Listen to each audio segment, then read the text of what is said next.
नमस्कार। कैप्सूल के 11वें एपिसोड के साथ हम वापस आ गए हैं। Let's consume learn and excel, एक डिजिटल सीरीज जो कि टाटा स्टील में गुणवत्ता अवधारणाओं के बारे में अपनी समझ को समृद्ध करने के लिए समर्पित है। एक ऑडिट प्रक्रिया की सफलता इस बात पर निर्भर करती है कि ऑडिटर और ऑडिटी दोनों को ऑडिट के सारे दायरों की पूर्णता जानकारी हो। इन दायरों को हम ऑडिट स्कोप कहते हैं। यह सुनने में काफी सरल प्रतीत होता है, परंतु अगर ऑडिटर और ऑडिटी के समझ में अगर मेल न हो तो ये पूरी ऑडिट प्रणाली को असफल कर सकती है। इसलिए आज हम स्कोप ऑफ ऑडिट के बारे में विस्तार से जानेंगे।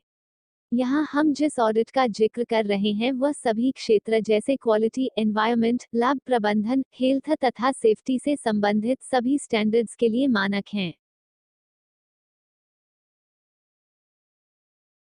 आपको क्या लगता है, स्कोप ऑफ एन ऑडिट क्या हो सकता है? नंबर 1, स्कोप एक ऑडिट प्रणाली के दायरों के बारे में बताता है। एक ऑडिट प्रणाली के स्कोप के दायरों के बारे में जानने के लिए आप उस कंपनी या ऑर्गेनाइजेशन के क्वालिटी मैनेजमेंट सिस्टम या इंटीग्रेटेड मैनेजमेंट सिस्टम की जानकारी उसके क्वालिटी मैनुअल से देखकर जान सकते हैं।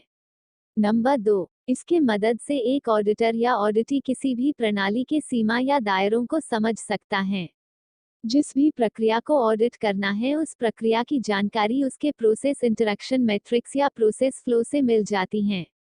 यह ध्यान रहे कि कोई सी भी प्रक्रिया जो कि हमारे उत्पाद या सेवाओं को प्रभावित करती हो उसका ऑडिट स्कोप में रहना अनिवार्य है।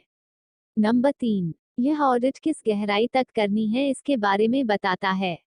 एक ऑडिट कितनी गहराई तक करनी है इसका फैसला कई चीजों पर निर्भर करता है, जैसे कि समय तथा संसाधनों की उपलब्धता। नंबर 4, किसी भी प्रक्रिया की ऑडिट के स्कोप उस प्रक्रिया के जरूरत के अनुसार निर्धारित की जाती है और उस प्रक्रिया के जोखिम और अवसर भी उस ऑडिट के दायरों में रखे जाते हैं। नंबर 5, अंतरराष्ट्रीय स्टैंडर्ड्स जैसे कि आईएसओ या आईएटीएफ में वर्णित वो अंक जो कि ऑडिट किए जाने वाले प्रक्रिया के अंश है, उसे भी ऑडिट के स्कोप में रखना जरूरी है।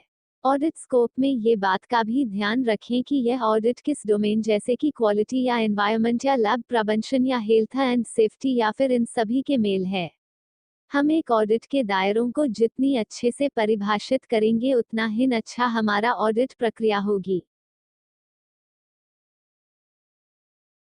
चलिए तो अब हम इस प्रक्रिया के विस्तार में जाएंगे। एक ऑडिट के दायरों को परिभाषित करते समय हमें किन बातों का ध्यान रखना चाहिए? अंतरराष्ट्रीय स्टैंडर्ड्स जैसे कि आईएसओ और आईएटीएफ इत्यादि के अनुसार हमें 3 मुख्य बातों का ध्यान रखना चाहिए। पहला, सभी आंतरिक और बाहरी मुद्दे इनके दायरों में आने चाहिए। दूसरा, इंटरेस्टेड पार्टीज की आवश्यकता क्या है उनका भी ध्यान देना चाहिए। तीसरा, एक ऑर्गेनाइजेशन या डिवीजन या डिपार्टमेंट किस प्रकार के उत्पाद या सेवाएं मुहैया कराती हैं। यह ध्यान रहे कि सभी आंतरिक और बाहरी मुद्दों का ध्यान रखना जरूरी है, चाहे वो सकारात्मक हो या नकारात्मक हो। आंतरिक मुद्दे जैसे कि मान, संस्कृति, ज्ञान तथा कंपनी की प्रदर्शन से संबंधित हो सकती है। वहीं दूसरी तरफ बाहरी मुद्दे जैसे राजनीतिक, कानूनी, तकनीकी, प्रतिस्पर्धित, भूगोलिक, बाजार संबंधी, किफायती, एनवायरनमेंटल इत्यादि से संबंधित हो सकते हैं। एक ऑडिटर को इन सभी मुद्दों का ध्यान एक ऑडिट के पर्सपेक्टिव से देखना चाहिए, वहीं एक ऑडिटी को इन मुद्दों का ध्यान क्वालिटी मैनेजमेंट सिस्टम के परिपालन के स्वरूप से देखना चाहिए। हमारे सभी इंटरेस्टेड पार्टीज जैसे कि हमारे ग्राहक, सरकार, समाज, सभी स्टेकहोल्डर्स तथा कर्मचारियों के जरूरतों का ध्यान रखना अनिवार्य है। उनकी कुछ आवश्यकताएं हो सकती है जैसे कि वैधानिक, कानूनी, उद्योग से संबंधित, व्यवसाय से संबंधित, संविदात्मक, ग्राहक से संबंधित, ग्राहकों की विशेष आवश्यकता या मानकों में अंकित आवश्यकता इत्यादि। इसके अलावा एक ऑडिट के दायरों को परिभाषित करते समय उस ऑर्गेनाइजेशन या डिवीजन या डिपार्टमेंट के द्वारा मुहैया करने जाने वाली सेवाएं या उत्पादों का भी ध्यान रखना अनिवार्य है। इसके माध्यम से हम उन कुछ और विषयों पर भी ध्यान दे सकते हैं जिनकी जांच या ऑडिट करने की आवश्यकता होती है। इसके साथ हमें एक ऑडिट स्कोप में कुछ और बातों का भी ध्यान रखना चाहिए, जैसे सहायक विभागों का भी ऑडिट करना चाहिए। ऑन साइट या रिमोट साइट जैसे कि डिजाइन सेंटर्स तथा कॉर्पोरेट फंक्शंस को भी ऑडिट स्कोप में रखना चाहिए। इसकी जांच करना भी जरूरी है कि आउटसोर्स प्रक्रिया कहीं छूट तो नहीं गई है और क्या ये प्रक्रिया प्रोसेस मैट्रिक्स का हिस्सा है कि नहीं। हमें यह भी जांच करना चाहिए कि ऑर्गेनाइजेशन जिन अंकित बिंदुओं को नॉट एप्लीकेबल कहती हैं, क्या उनके लिए ऑर्गेनाइजेशन ने सही कारणों को लिखित रूप में रखा है कि नहीं। हमें इस चीज की भी जांच करनी चाहिए कि जिन मानकों को ऑर्गेनाइजेशन ने नॉट एप्लीकेबल बता रखा है, क्या उनके कारण उस उत्पाद या सेवाओं के अनुपालन पर किसी प्रकार का प्रभाव तो नहीं पड़ रहा है।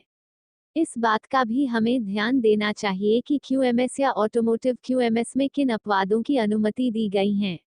इन सभी बातों का ध्यान रखते हुए ऑडिटर्स को सलाह दी जाती है कि ऑडिट करने से पहले वो एक ऑडिट प्रश्नावली या चेकलिस्ट बना ले जिनमें ऊपर चर्चित बातों का ध्यान रखें।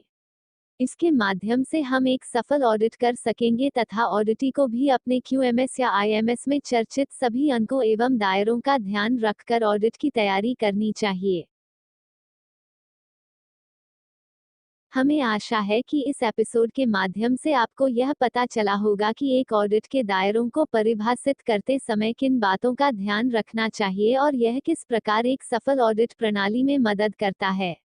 आप स्कोप ऑफ एन ऑडिट के बारे में क्या सोचते हैं? अपना उत्तर आप कमेंट बॉक्स में दे सकते हैं। अगर आपको यह एपिसोड पसंद आई हो तो इसे लाइक और शेयर करें। तो मिलते हैं अगले मंगलवार अगले एपिसोड के साथ। धन्यवाद।